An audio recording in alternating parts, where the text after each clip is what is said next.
On behalf of Ajoke Ayisat Foundation, supported by CPAX Group. CPAX Group. Yes.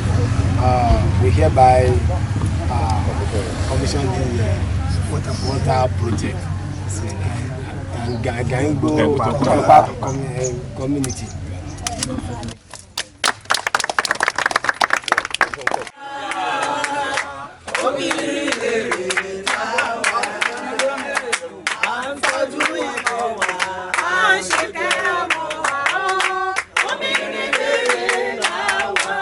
Water is a basic need for human survival.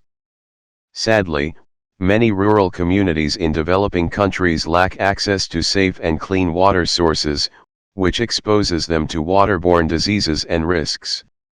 To address these challenges, Ajoke Ayisat Afolabi Foundation in February paid a visit to Topa, Badagry in Lagos State, Nigeria, for the purpose of providing borehole water for the community.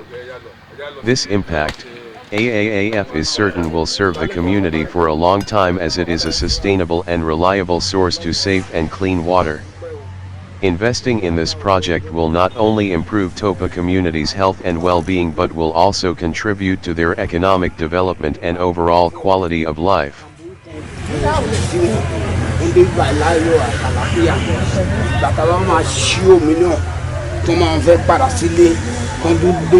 Láyọ̀ àti àlàáfíà àwa tuntun filẹ̀ sí ìgbà yìí náà tí wọ́n ṣòro yìí fún ká máa gbúra ara ní ayọ̀ àti àlàáfíà.